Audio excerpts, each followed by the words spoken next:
নমস্কার বন্ধুরা, সবাই কেমন আছেন? আশা করি সবাই খুব খুব খুব ভালো আছেন। সাহেব বিবি অ্যান্ড ফ্যামিলির নতুন একটা ব্লগে আজকে আপনাদের সকলকে স্বাগত জানাই। আজকে আমরা ব্লগটা শুরু করেছি সন্ধে 7টা নাগাদ। তার কারণ আজকের ব্লগটা হবে মিনি ব্লগ। আজকে আমি যাচ্ছি আমার শ্বশুরবাড়ির কোনো একজন রিলেটিভের বাড়ির ওয়েডিং রিসেপশনে। তো আমি জানি না এক্স্যাক্টলি এনারা কারা, হয়তো বিয়ের সময় এসেছিলেন, পরিচয় হয়েছিল, কিন্তু যথারীতি বিয়ের দিন তো আর মনে থাকে না। আজকে গিয়ে আবার চেষ্টা করব মনে করার। তো আজকে আমি রেডি হয়ে গেছি। আজকে যাচ্ছে হচ্ছে দেবাশিস, বড় জ্যাঠা, বড়দাদা, বড়দিভাই আর হচ্ছে সোনামা। তো আজকে আমরা এই কজন মিলে যাব রিসেপশন অ্যাটেন্ড করতে। তো এই হলো আজকে আমার ফুল লুক। এই শাড়িটা হচ্ছে আমার বিয়ের শাড়ি, মানে বিয়েতে কেউ একজন দিয়েছিল, যে সে যদি ভিডিওটা দেখে থাকেন তাহলে যে অবশ্যই বলবো থ্যাংক ইউ এত সুন্দর একটা শাড়ি গিফট করার জন্য। আর ব্লাউজটা নিয়ে নিয়েছে রিক্তা কাকিমার কাছ থেকে, পুরো ব্লাউজটা বানিয়েছে হচ্ছে রিক্তা কাকিমা। তো রিক্তা কাকিমার নাম্বারটা আমি ডেসক্রিপশন বক্সে দেবো, কারণ উনি বাড়িতে গিয়ে সুন্দরভাবে মাপ নিয়ে পুরো ব্লাউজ ফিটিংস করে আবার ডেলিভারিও করেন। তো ঠিক আছে, আর বেশি বকবক করে আপনাদের মাথা আমি খারাপ করব না।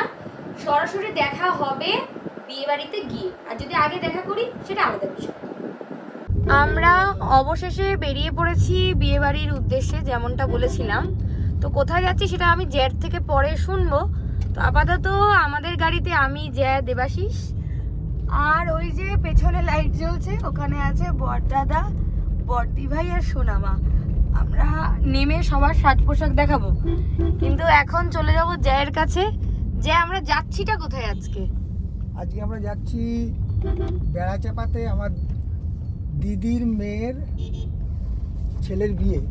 হ্যাঁ, মানে অনেক লং একটা রিলেশনশিপ, মানে এক কথায় বলতে গেলে জ্যায়ের নাতির রিসেপশন। নাতির বিয়ে, নাতি, হ্যাঁ। আজকে বিয়ে না রিসেপশন? যা না আজকে, হ্যাঁ রিসেপশন। হ্যাঁ, আজকে রিসেপশন পার্টি। আজকে বিয়ে তো হয়ে গেছে বিয়েতে। হ্যাঁ, তো আমি যেহেতু ফ্রন্ট সিট থেকে ভিডিও করছি, জ্যার একটা সাইডই আসবে। তো নেমে আমরা বাকি সবার সাথে আবার দেখাবো কে কেমন সেজেছে। সবাই সেজেছে কিন্তু খুব সুন্দর। তো চলুন দেখা হবে সরাসরি বিয়ে বাড়ি গিয়ে। এবং ম্যাপে দেখাচ্ছে আমাদের পৌঁছাতে লাগবে এখনো 54 মিনিটস। তো চলুন দেখা হবে বিয়ে বাড়িতে গিয়ে।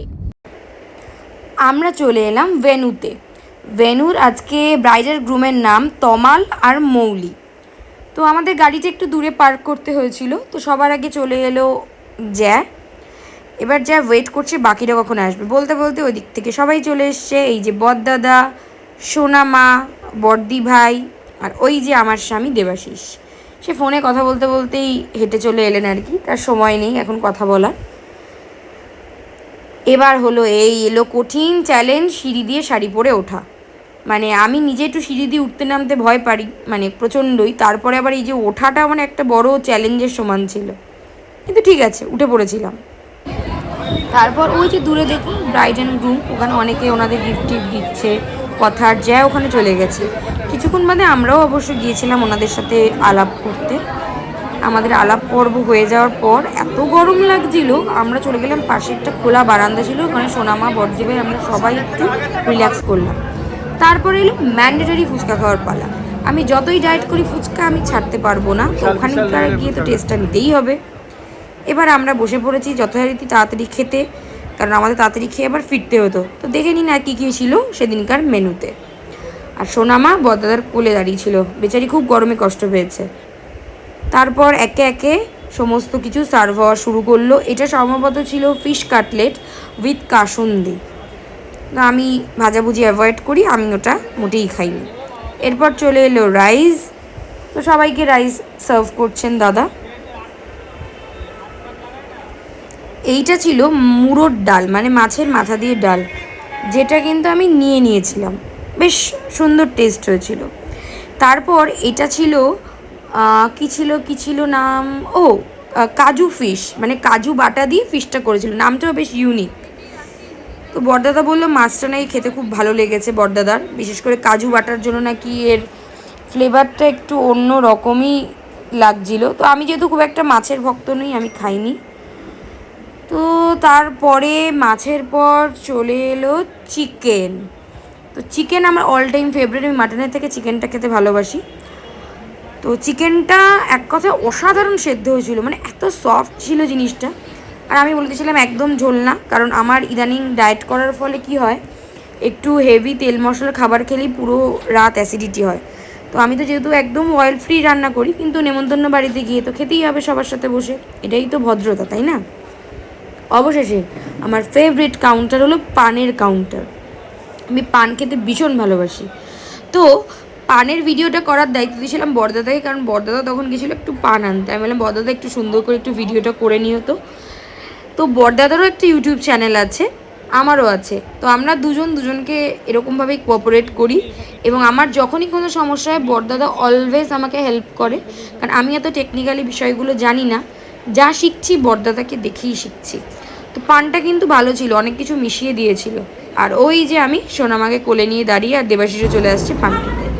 তারপরে আবার সিঁড়ি দিয়ে নামার চ্যালেঞ্জ নিয়ে আমাদের এবার বাড়িতে ফেরাল পালা। আমি বারবার বলছি গরমে পুরো বিধ্বস্ত। আর দেবাশিস ইয়ার কি করছে দেখুন, টাকি রোডের ওপর কেমনভাবে ভিডিও করছো, আস্তে আস্তে পেছনে চলে যাচ্ছে। আমি আর বড়দেবে দুজনেই ভয় পেয়ে গেছি। এটা হচ্ছে ইয়ার্কি, কেউ ইয়ার্কি করে? আপনারা একটু বলুন। অবশেষে মেকআপ তুলে ড্রেস চেঞ্জ করে রিল্যাক্স হয়ে তবেই এলাম ব্লগটা এন্ড করতে। তো আজকে আমাদের এই মিনি ব্লগটা আপনাদের কেমন লাগলো জানাতে কিন্তু মোটেই ভুলবেন না। তবে আমরা একটা গন্ডগোল ঘটিয়েছি। গন্ডগোলটা হলো আমরা ব্রাইড অ্যান্ড গ্রুমের কোনো ছবিই তুলিনি, মানে ভিডিও করার চক্করে আর তোলা হয়নি। এবং লাস্ট মোমেন্ট যখন দেবাশিস গেছে তখন ওনারা ওখানে ছিলেন না, ফলে ওনাদের কোনো ছবি নেই। তো যাই হোক, আজকের ব্লগটা এখানেই এন্ড করছি। খুব তাড়াতাড়ি দেখা হবে নতুন একটা ব্লগ নিয়ে। ততদিন সবাই সুস্থ থাকবেন, ভালো থাকবেন, আর এমনভাবেই কিন্তু আমাদেরকে ভালোবাসা দেবেন।